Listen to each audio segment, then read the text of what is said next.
como regiomontanos, de algo que no es solo esta actividad, sino que es una, yo diría, muy satisfactoria, productiva e interesante relación que nosotros tenemos con algunas de las instituciones del Estado, en particular con la Procuraduría General de Justicia del Estado.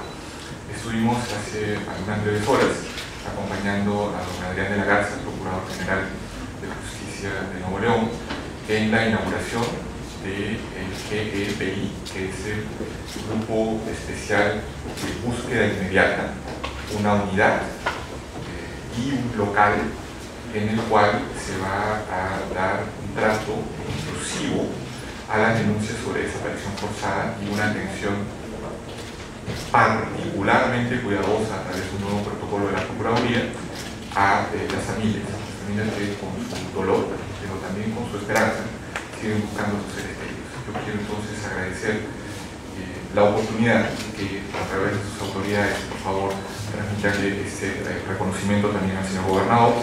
Hemos encontrado siempre en la Procuraduría para poder poco a poco empezar a producir los cambios institucionales que necesitamos para enfrentar los retos de derechos humanos en el Estado y en el país. Les ruego entonces que me disculpen por haberlos hecho esperar a todos ustedes. Retomo entonces el esfuerzo, amistad y compromiso de la presidenta de la Comisión de Derechos Humanos del Estado, mi querida amiga Minerva, por poder haber hecho esto tan rápido, de manera tan eficiente y con tan distinguidos aliados. Yo quería poder aprovechar del día 20, y como lo señaló Minerva en su presentación, de la meticulosa coincidencia, buscada coincidencia, de poder hablar con ustedes aquí en Monterrey, el mismo día que el gobierno de México hablaba, si salvamos las distancias horarias, podría imaginarse casi que es en simultáneo, hablaba ante el Consejo de Derechos Humanos para dar respuesta a las inquietudes, recomendaciones que quedaron planteadas el 23 de octubre pasado. Se ha hecho ya una explicación de cuál es el rol, el sentido de las funciones del Consejo de Derechos Humanos y del examen periódico universal, entre comillas, diálogo entre pares, cierro comillas, y es importante que entiendan eso. El diálogo entre pares significa que eso que nosotros en el escenario internacional llamamos recomendaciones tiene que decodificarse, porque en México uno como extranjero aprende que las recomendaciones, que son potestad de las instituciones nacionales de derechos humanos, tanto las comisiones estatales como la Comisión Nacional de Derechos Humanos, tienen la lógica de que emanan de una investigación cuasi jurisdiccional sobre violaciones concretas de los derechos humanos que, cumplido un procedimiento y cerrado un expediente, ante la evidencia prima facie de que la violación se cometió, se emite una recomendación. La recomendación en México tiene el aire o tiene la longitud de onda de una condena no judicial, pero de una condena sobre hechos que pudieron haber sido suficientemente verificados, aunque no juzgados, para poder producir una toma de posición sobre la realidad y veracidad de hechos. En el ámbito internacional, las recomendaciones no tienen ese carácter. Las recomendaciones, aun cuando puedan también emitirse en función de hechos concretos o situaciones precisas, por ejemplo, conocen todos que es un evento de preocupación global, la situación en Siria. Hay recomendaciones específicas sobre la situación en Siria que tienen que ver no solo sobre el sentido de las negociaciones y el diálogo entre las partes, sino sobre hechos de guerra y de violaciones de derechos humanos y de crímenes de guerra sobre los cuales el Consejo está pronunciado. Pero en general y particularmente en el marco del examen periódico universal, las recomendaciones no tienen el sentido de las recomendaciones en México, ni de lo que desde México se entiende como recomendaciones sobre hechos, incluido en el escenario internacional, Crimea, Siria, las primaveras árabes, algunos dicen los inviernos nucleares árabes. Insisto entonces, y cierro este punto, no es lo mismo una recomendación internacional que una recomendación mexicana.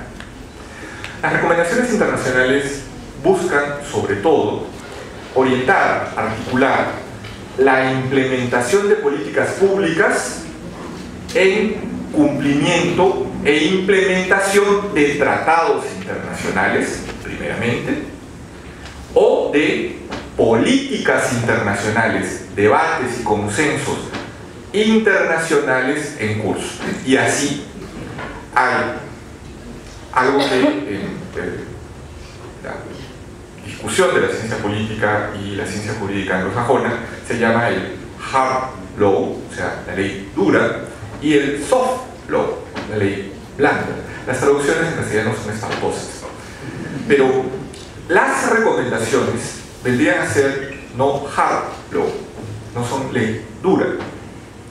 Lo que es duro de la normatividad internacional son los tratados, pero los tratados tienen órganos propios del tratado, los comités, que son, como diríamos ya en jurisprudencia y tecnología jurídica hispana, son quienes hacen interpretación auténtica del tratado. Entonces, los comités son quienes, con el encargo de vigilar el respeto e implementación del tratado, de manera periódica solicitan a los estados el cumplimiento de ciertas obligaciones. Una de ellas, reportar sobre el estado de avance de la implementación.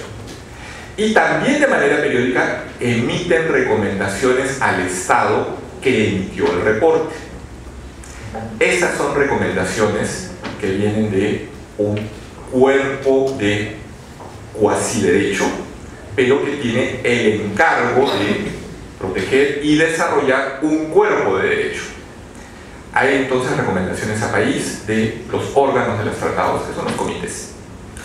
Pero también los comités, de vez en cuando, hacen lo que se llama un estudio, un estado del arte de la implementación general del tratado, ya no país por país, y de las dificultades o puntos de aclaración necesarios para una más rápida y eficiente implementación. Estas otras, comillas, recomendaciones tienen un nombre específico, se llaman observaciones generales. El cuerpo de soft law está entonces compuesto en el núcleo de los comités, es decir, los órganos de Naciones Unidas encomendados por la vigilancia de los tratados, de dos niveles de soft law: las observaciones generales y las recomendaciones a los estados.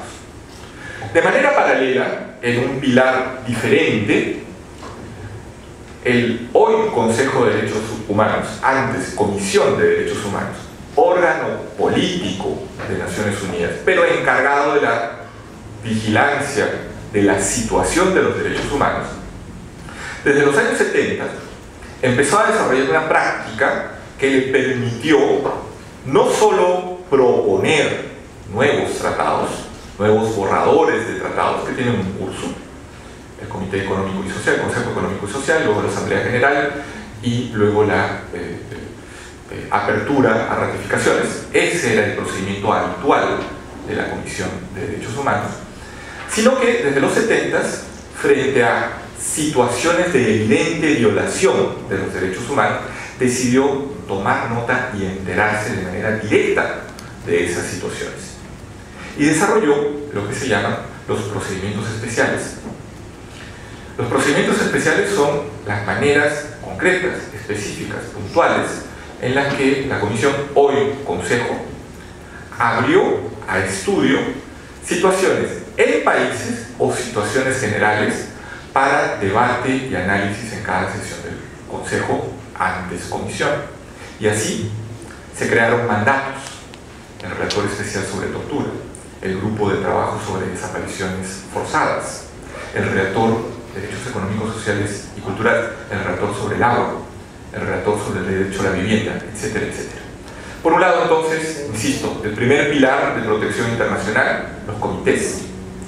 Hard law en la base, soft law en la producción anual o cíclica frente a los reportes.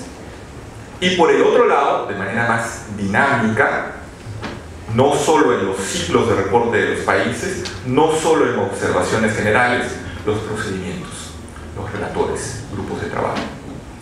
México ha sido parte de esta comunidad internacional y obviamente México se enorgullece de haber tenido un servicio diplomático y inmejorables representantes a todo nivel. La mención del embajador de ALBA es paradigmática de muchos otros hombres y mujeres mexicanos que han servido en los organismos internacionales de manera brillante. Pero México es relativamente un vecino nuevo en la absorción y sobre todo en la implementación de ese universo de soft law. No voy a entrar en las razones y en las explicaciones que se barajan para explicar eso o para hacerlo parte de un decurso histórico. La palabra clave allí es transición, pero no quiero abundar sobre eso.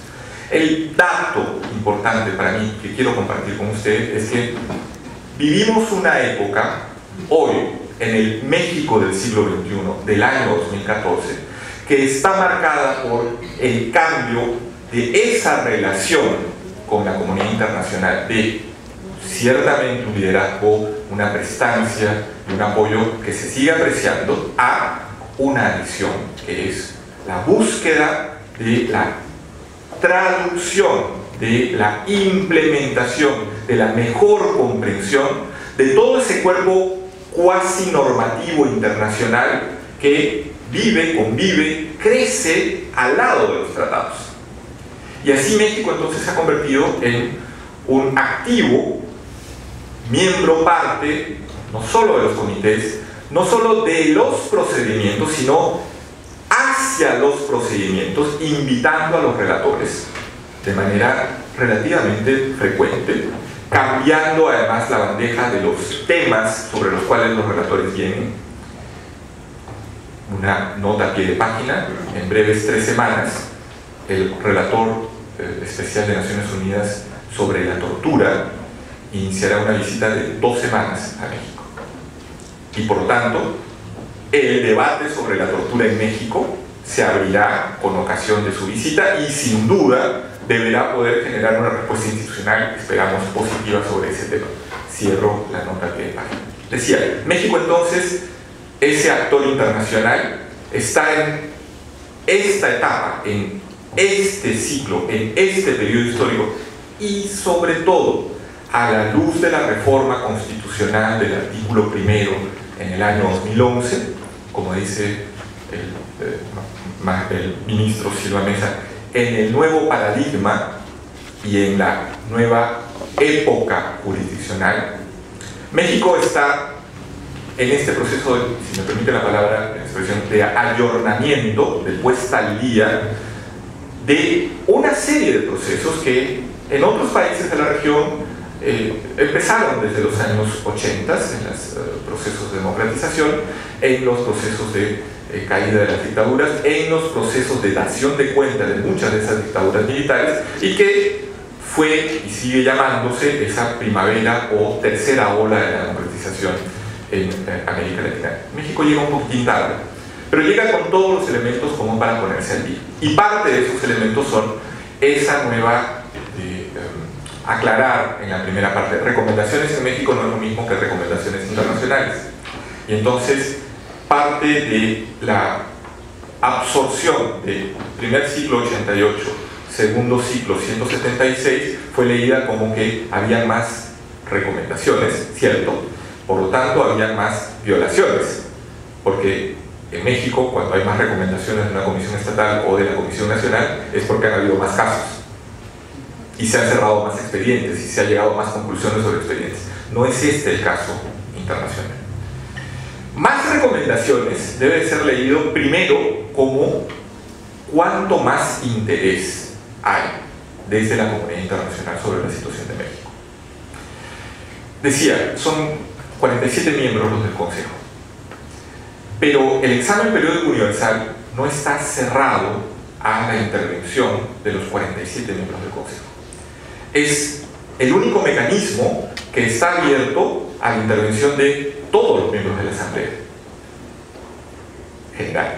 Y aunque no es la Asamblea General, entonces hay que medir cuánto de la participación e intervenciones en el Consejo demuestran o no la hipótesis que acabo de sugerir, cuánto interés hay en la comunidad internacional sobre lo que pasa en México. Déjenme decirles que intervinieron 87 estados en el examen de México.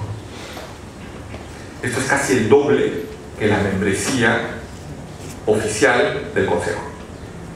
Quiere decir que muchos países, aún sin ser miembros del Consejo, buscaron no solo asistir al examen de México, sino intervenir y dar recomendaciones a México.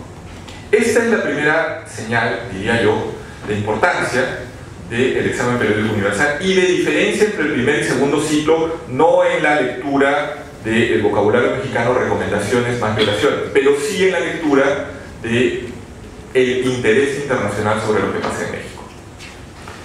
Decía, el Consejo tiene 47 miembros. De esas intervenciones, 33 intervenciones eran de miembros del Consejo. Es decir, la absoluta mayoría de miembros del Consejo intervino. Los otros 54 no miembros del Consejo que intervinieron incluyen a los 5 miembros permanentes del Consejo de Seguridad. Es decir, esto no es un debate en el Consejo de Seguridad, pero los países que son miembros permanentes, Estados Unidos, Rusia, China, Francia y Gran Bretaña, intervinieron y dieron recomendaciones a México en el marco del examen periódico universal el 23 de octubre pasado. 14 países de América Latina, 26 países europeos. Esta pequeña georreferenciación les puede dar una idea de no solo si México preocupa o no a la comunidad internacional, sino a quiénes en la comunidad internacional. Y entonces, tomen nota, a la absoluta mayoría del Consejo, 33 de sus 47 miembros, a la consistente, sólida, total membresía de los miembros del Consejo con derecho a veto en el Consejo de Seguridad, los grandes poderes, a la más importante mayoría de países latinoamericanos, 14, y a 26 naciones europeas. La situación de derechos humanos en México no es un asunto menor. Es lo que quiero decirles expresando eso que necesito decodificar de recomendaciones lenguaje mexicano a recomendaciones de lenguaje internacional y sobre todo los titulares, los portadores de esas recomendaciones como expresión de interés por México. México no tomó a la ligera el ejercicio. México asistió al examen con una delegación de 32 funcionarios públicos. Y durante las 2 horas y media de discusión y de 87 intervenciones, hubieron 4 rondas de intervenciones de la representación mexicana. Hoy día, México entregó formalmente la respuesta escrita sobre cuáles de esas 176 eran recomendaciones aceptadas. El documento obra ya en internet y es de dominio público y ha sido hoy recibido en el Consejo. 3 recomendaciones fueron rechazadas. 2 de ellas podrían haber tenido implicaciones sobre derechos a la salud sexual reproductiva de las mujeres y habían generado cierta preocupación en organizaciones mexicanas que trabajan en el mundo de derechos de las mujeres y de salud sexual y reproductiva y que habían solicitado y expresado su rechazo a esas recomendaciones. Y entonces el rechazo de México a esas recomendaciones traduce de alguna manera no solo la soberanía del Estado mexicano de aceptar o no aceptar, sino también la sintonía con un sector de su sociedad civil y de esa vanguardia del movimiento de mujeres que hizo esa alerta sobre esas recomendaciones. La otra recomendación rechazada es una recomendación sobre la aceptación de un instrumento internacional sobre la protección de las personas sin nacionalidad. Y México dio a entender y explicó que, según la Constitución, hay condiciones específicas en que la ciudadanía mexicana se puede perder, y que entonces eso no era un punto en el cual se iba a abordar y aceptar la recomendación de ratificación de este instrumento internacional. Otras 3 recomendaciones fueron aceptadas parcialmente o con observaciones. Quiere decir que la no solo gran, sino absoluta y abultadísima mayoría, 170 recomendaciones, han sido aceptadas. Veamos entonces dónde están los puntos de énfasis de lo que es ese todavía nebuloso universo de 176 recomendaciones, ahora 170, tal como se expresan como preocupaciones de la comunidad internacional. Abuelo de águila, águila mexicana. De las 176, hubieron una concentración importantísima, 15 recomendaciones, de diferentes países. Voy a mencionar solo algunos: Uzbekistán, Brasil, Eslovenia, España, Chile, Suiza, Francia, Dinamarca, Austria. 15 recomendaciones sobre la violencia de género en México. En un auditorio como este, donde tantas damas, tantas magistradas, funcionarias, defensores de derechos humanos, esta es una señal que no podemos no perder. México, desde hace casi 20 años, puso en el escenario del mundo la dolorosa situación y la, yo diría, revolucionaria discusión sobre la tipificación del feminicidio. Y 20 años después hay esta todavía insistente, y yo creo justificada, preocupación sobre cuál es la verdadera solución, respuesta eficaz a la violencia que sufren las mujeres en México. Violencia que no es solo la violencia criminal y la pérdida de vidas y obviamente el eje del feminicidio, sino también, y así lo dicen esas recomendaciones, la violencia familiar, la violencia en el hogar. México entonces, que tuvo la dolorosa experiencia de haber abierto ese debate sobre el feminicidio, sigue aún pendiente de poder implementar recomendaciones de larga data, no solo desde el EP, sino sobre todo del Comité para la Eliminación de todas las formas de discriminación y violencia contra la mujer, más conocido como CEDAW por sus siglas en inglés, que desde hace quinquenios tratan de establecer este diálogo con México para que la violencia contra la mujer sea extirpada del escenario de la vida cotidiana y de la vida pública e institucional de más de la mitad de la población en México. Hoy México aceptó las 15 recomendaciones sobre violencia de género. Después podremos reflexionar sobre qué implica o qué impone aceptar las recomendaciones. Otro eje muy notorio de las recomendaciones tiene que ver con la situación de defensoras y defensores de derechos humanos y periodistas en México. Miren que se parece un tema menor, pero 24 recomendaciones martillaron y subrayaron la preocupación internacional sobre esto.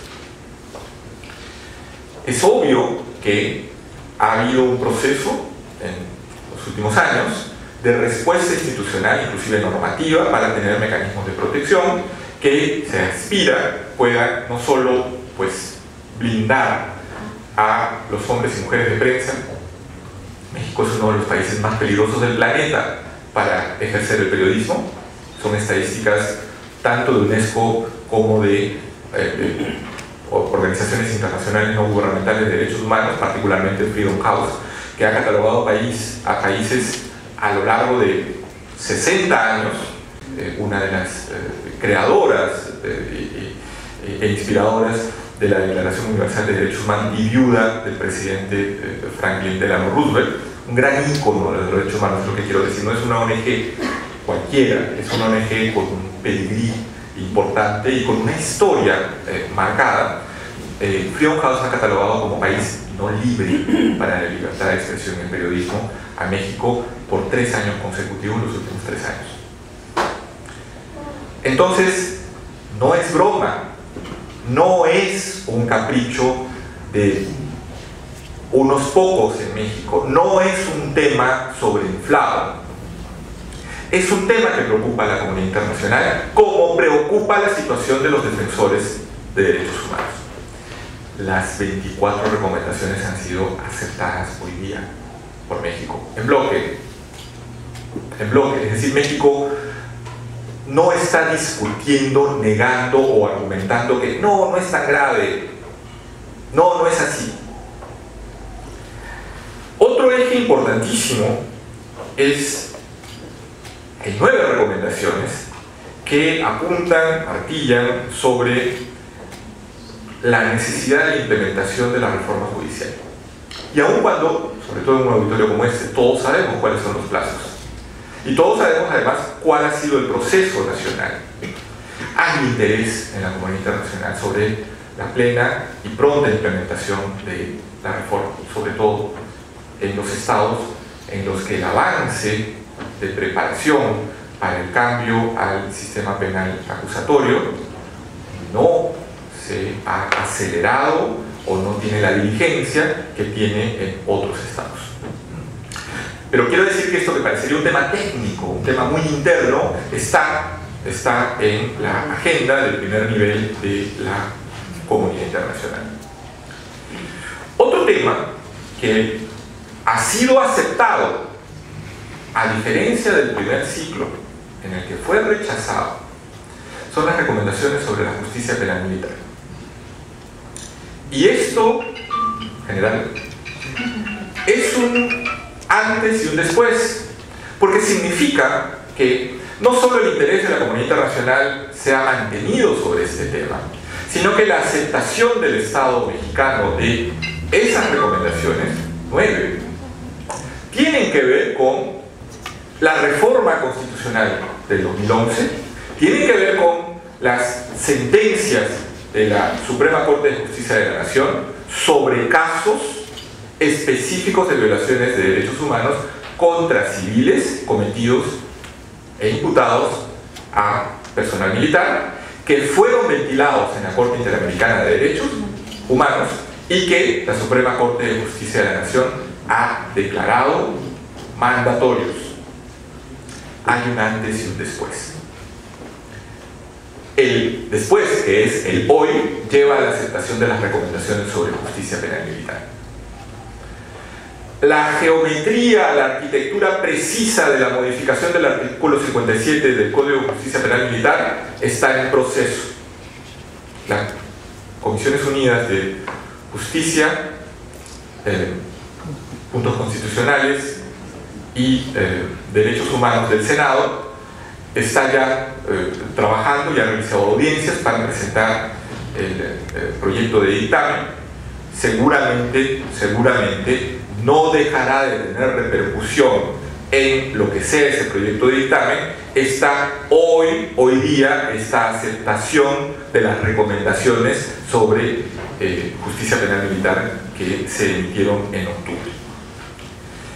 Otros temas también interesantes, importantes, que hablan y de alguna manera pintan en México de los problemas que debemos enfrentar son, por ejemplo, las 12 recomendaciones sobre la discriminación, que abarcan no solo la discriminación de género, sino obviamente también la discriminación por preferencias sexuales y sobre todo la más dolorosa y ancestral de las espinas en todos nuestros países de América Latina, la discriminación por pertenencia étnica.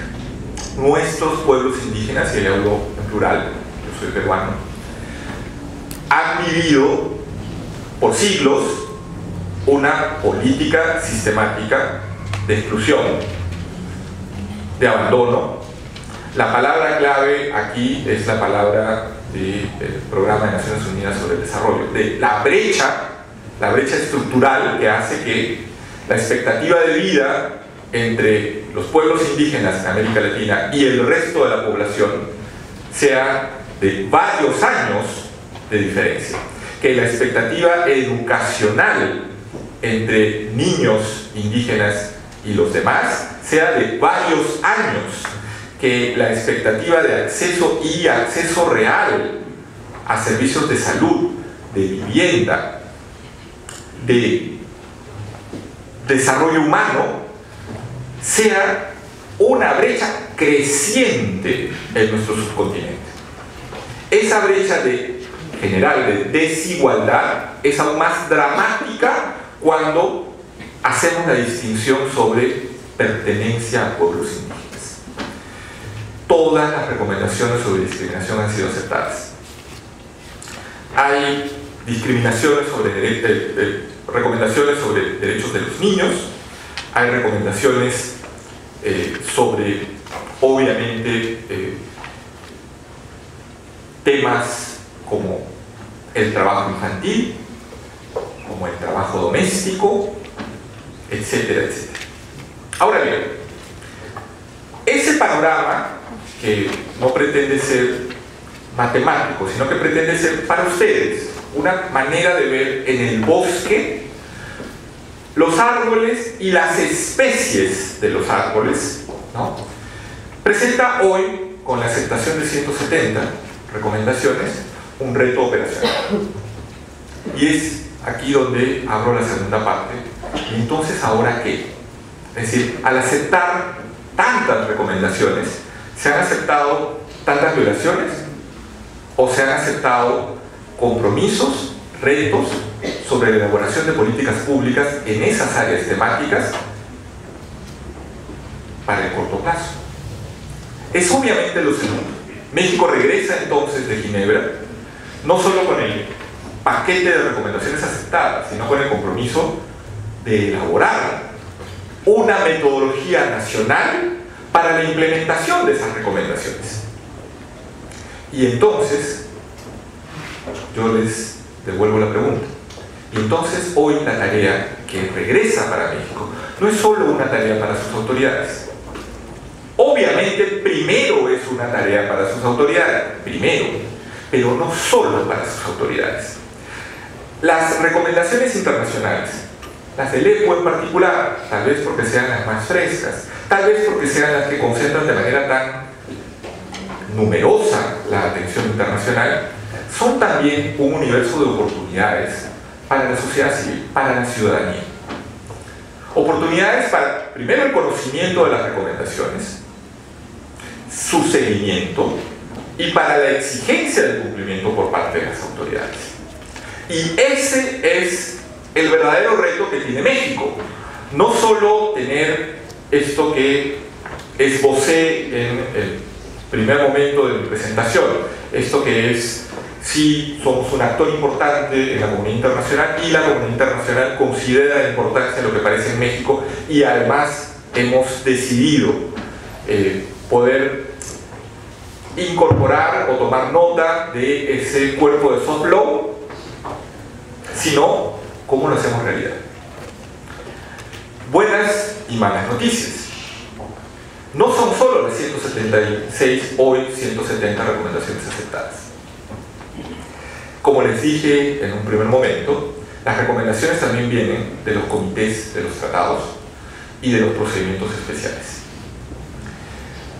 Nosotros tenemos en asocio justamente con la Secretaría de Relaciones Exteriores y con el CIDE, una plataforma virtual en internet que se llama www.recomendacionesdh.mx, un motor de búsqueda en el que actualizamos y hemos indexado todas las recomendaciones hechas a México por todos estos órganos internacionales. Y con las 2.500 que teníamos y las 170 que se le agregan ahora, son entonces 2.670. Más las que ahora que ha sido presentado para revisión el informe de la visita del relator especial sobre ejecuciones extrajudiciales que tuvo lugar el año pasado, se añadirán esas recomendaciones, y dentro de 3 semanas con la visita del relator especial sobre tortura, que presentará probablemente su informe a fin de año o en el primer trimestre del siguiente año, otras recomendaciones. Y con la revisión del CEDAW, del Comité para la Eliminación de las Formas de Derechos, de todas las formas de discriminación y violencia contra la mujer, tendremos nuevas recomendaciones. ¿Qué quiero decir? Algunos dirán, ups, pero eso es como el horizonte al que uno nunca llega, ¿no? El barril sin fondo, las recomendaciones que no cesan. Pero es que el problema no es el número. El problema son los temas y el eterno diálogo que se tiene con México sobre esos temas y sobre qué ha sido útil y qué no en términos de políticas públicas sobre esos temas. Y cuando hacía esta disección de por dónde fueron parte de las 176, cuando digo violencia de género, cuando digo situación de defensores y periodistas, cuando digo derechos de los niños, estoy diciendo lo que se viene diciendo no desde el EPE, se viene diciendo desde hace 2 décadas. Hay un reto de implementación que hay que abordar. La posibilidad que tenemos en nuestras manos es entonces hoy tener un debate nacional sobre la implementación, no un debate segmentado desde parte de las recomendaciones, algunas de ellas, 3 en específico, también aceptadas hoy día por México, hablan del Programa Nacional de Derechos Humanos, o como el lenguaje de Naciones Unidas se expresa, el Plan Nacional de Acción en Derechos Humanos. ¿Es esta la fórmula mágica? Primero déjenme explicar y después veremos si servirá o no. Hace 21, este año serán 21, en 1993 tuvo lugar la segunda Conferencia Mundial de Derechos Humanos en Viena. Es la primera gran conferencia de Naciones Unidas en derechos humanos después de la caída del muro de Berlín, después de la disolución del bloque soviético, después de la reconfiguración del mundo bipolar a el de la potencia hegemónica y, puntos suspensivos, el fin del siglo corto del cual hablaba Hobsbawm. El siglo corto del siglo XX comienza con el inicio de la Primera Guerra Mundial, decía Hobsbawm, y termina con la caída del muro de Berlín. Es la primera ocasión entonces en la que se plantea el debate y se desarrolla el debate de caducidad para los que son de generaciones cercanas a la mía, que hay mucha gente joven, tal vez lo van a pensar como una tarea de arqueología, de caducidad de esa vieja escuela de derechos de primera, segunda, tercera generación. La Conferencia Mundial de Derechos Humanos en Viena establece que todos los derechos humanos, primero, son universales, pero también son interdependientes y están interrelacionados. Parece simple, pero déjenme decirles que la reforma constitucional de México, en el artículo primero constitucional desde el 2011, dice exactamente lo mismo. Entonces ya no me interesa a mí hablar de vieja escuela, vieja interpretación, nueva escuela, nueva interpretación. Eso dejó de ser para México teoría. Hoy para México es hard law, es constitución. Ya no hay entonces que, sí, los derechos económicos, sociales y culturales, como para después, ¿no? No se puede sostener ya en términos, al menos doctrinales. Al menos doctrinales. Y entonces se abre esta enorme compuerta de la represa que suelta todas las aguas de la implementación de los derechos, de todos los derechos, incluidos los derechos económicos, sociales, culturales y ahora se añaden ambientales. Y México decide pasar del siglo XX al siglo XXI en 2011 con una reforma constitucional, con un artículo primero que calca y copia este texto de la declaración de 1993 en la Conferencia Mundial de Viena. No es casual, no es casual. Otra vez la palabra que suena por atrás es la transición, ¿no? Pero olvídense de eso, no quiero hablar de política, quiero mantenerme en el sentido de por qué esto que parece nuevo, ¿no?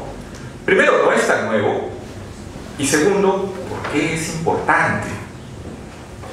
Y no es importante porque se produzca en escenarios internacionales, es lo que quiero decir. Es importante porque hoy tiene en el escenario nacional su principal y mayoritario espacio de realización.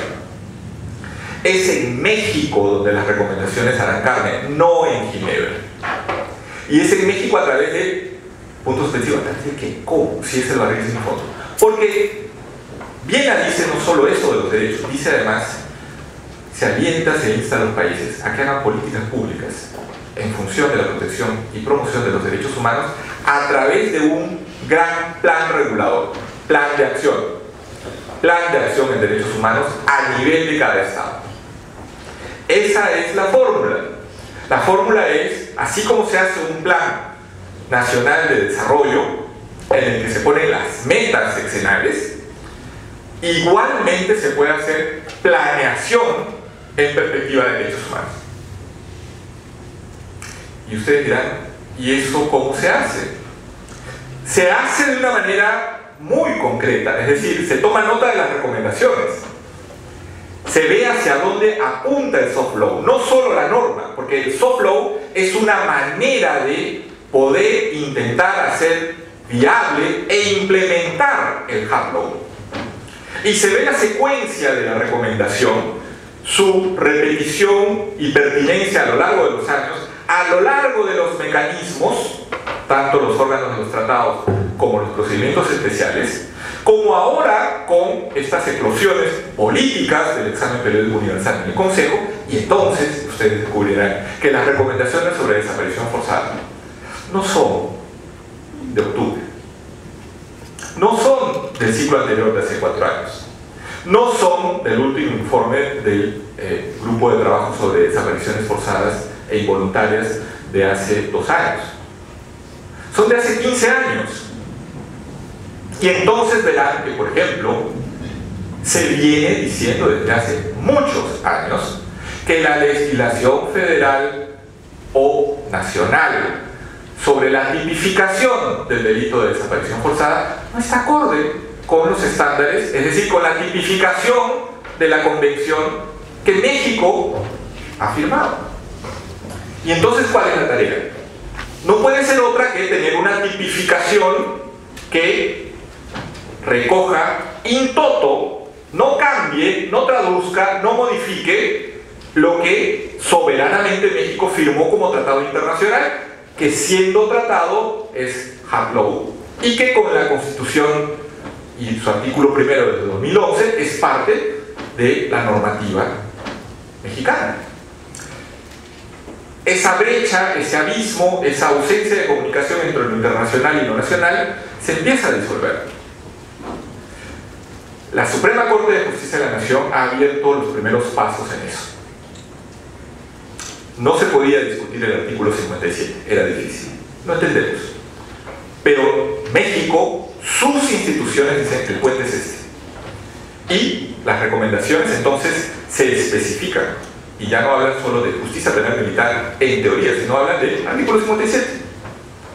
La manera en que se va a responder a las recomendaciones es la manera concreta en que se modificará el artículo 57. La manera en la que responderemos a cada uno de estos núcleos o pilares de preocupaciones será una norma, será un procedimiento, será un protocolo, será una modificación institucional, será un cambio de política y será entonces un cambio de realidad. La sola aceptación no cambia la realidad. ¿Dónde? ¿Cómo? Programa Nacional de Derechos Humanos, un plan de acción. Dirán, bueno, pero hemos tenido 2 programas nacionales de derechos humanos con anterioridad y la situación no mejoró. Y sabemos que eso además fue fruto de un esfuerzo y una dedicación de algunos de ustedes y en el resto del país. Y sin embargo, nos hemos planteado hacer un nuevo Programa Nacional de Derechos Humanos. Y ese ha sido el compromiso de México hoy. Y ese programa tiene ya un estado de avance importante, y la semana pasada, durante la presentación del informe de la Comisión Nacional de Derechos Humanos en Los Pinos, en la respuesta de recepción del presidente de la República, el licenciado Peña Nieto, el presidente de México dijo: y será el Programa Nacional de Derechos Humanos el que dará respuesta para encauzar todas las preocupaciones presentadas tanto por la Comisión Nacional de Derechos Humanos como por los compromisos que México va a asumir, decía él la semana pasada, ante la comunidad internacional en el examen periódico universal. Quiero entonces llamar vuestra atención, ya no solo sobre las recomendaciones, ya no solo sobre lo que pasó hoy en Ginebra, ya no solo sobre lo que es la preocupación de la comunidad internacional, sino sobre lo que es la hoja de ruta, sobre lo que las autoridades políticas desde el máximo nivel, presidente de la República, ni más ni menos, acaban de decir la semana pasada. Habrá un Programa Nacional de Derechos Humanos que, y subrayo, que se asentará en programas estatales de derechos humanos. Esa es la diferencia con los 2 programas anteriores, que se hicieron solo a nivel federal y que no tuvieron ningún impacto medible en las entidades. Y entonces, y con esto cierro, la oportunidad de acompañarlos el día de hoy, el privilegio de que ustedes me inviten y la coincidencia buscada, calibrada, de poder hacer esto el mismo día y casi salvando la diferencia horaria, en simultáneo con lo que era la respuesta de México ante el Consejo hoy, esta mañana, es poder llamarlos y convocarlos a ese esfuerzo que vamos a emprender y que se va a emprender desde el gobierno y que vamos a acompañar de elaboración del programa, el Programa Estatal de Derechos Humanos de Nuevo León, que es la única manera en la que para Nuevo León tendrá realidad el Programa Nacional de Derechos Humanos.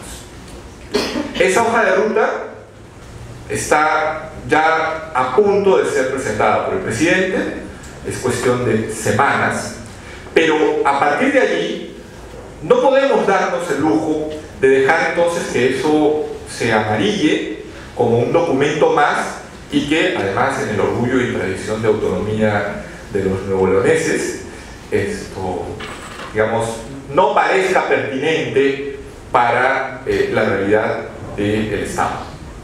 Al contrario, el Programa Nacional no va a ser un dictátum de ustedes en Nuevo León les toca hacer eso. No, el Programa Nacional va a ser un programa marco de, primero, los pilares nacionales transversales que vienen de estas recomendaciones internacionales, pero el programa en Nuevo León, todo este vínculo de enjabonamiento entre lo internacional y, no digo lo nacional, la vida cotidiana de mexicanas y mexicanos de a pie, de carne y hueso, vuestros amigos, colegas, familias, compatriotas, no va a tener punto de referencia y sobre todo punto de acción en esta traducción de las recomendaciones internacionales y su marco de política pública. Cierro entonces diciendo lo siguiente. Quiero con ustedes compartir no solo el hecho prominente, importante, de la aceptación de muchas de las recomendaciones internacionales, la mayoría, la absoluta y predominante mayoría, sino la interpretación de esas recomendaciones, no como un nos pegaron más, sino como un y ahora nos toca trabajar. Yo convoco así, y lo haré luego seguramente acompañado de la propia Secretaría de Gobernación, a que se preparen, a que empiecen a intercambiar la información del mundo de la academia, del mundo de las organizaciones, del mundo institucional, sobre los pendientes y sobre las fortalezas de la situación de derechos humanos en el Estado, las cosas que se han hecho bien, las que no se han hecho tan bien, las que no se han hecho del todo, y empezar a generar las condiciones para que abordar la tarea de hacer un plan estatal de derechos humanos no sea una tarea solo de expertos y una tarea aislada de las personas y aislada de las mentes y dedicaciones que también desde la academia se tienen, y aislada de la magistratura y aislada del Poder Ejecutivo. Esta tarea a la que van a ser convocados, a la que ya son convocados, a las que vienen siendo convocados desde 1993, amigos y amigas. Si no la hacen ustedes, no se va a hacer. Y allí, por favor, y allí se va a abrir otra vez esa brecha de ¿y quién hace, quién no hace, y quién interpreta y quién no interpreta? Yo los convoco entonces, los invito, los aliento a que ahora, con el documento de aceptación, con la hoja de ruta, pero sobre todo con las herramientas que ya hemos puesto a disposición desde hace varios años ante ustedes, www.recomendacionesdh.mx, vean dónde están las áreas de oportunidad. Vean aquellos que, por ejemplo, en la academia han hecho estudios sobre hambre, sobre alimentación, sobre ingesta calórica, el mapa del Estado, sobre dónde se come mal, derecho a la alimentación, cruzada contra el hambre. Hay escenarios de oportunidad, no todo es política, hay escenarios de oportunidad, y reagrúpense, prepárense para identificar cuáles son las recomendaciones que tienen que ver con eso que han estudiado y se han especializado ustedes 20, 30, 45 años, grandes doctores sobre el derecho al agua. ¿Cómo hacemos que el derecho al agua sea una línea de política pública en el Plan Estatal de Derechos Humanos de Nuevo León? Yo me comprometo a venirlos a acompañar, a poner todo el peso de nuestra oficina en ese proceso, a acompañarlas a vuestras autoridades, a que tomen eso como una oportunidad y como una obligación. Y con eso agradecerles vuestra atención, su paciencia y obviamente la generosidad regimontana que tanto me abruma, y gracias nuevamente por escuchar.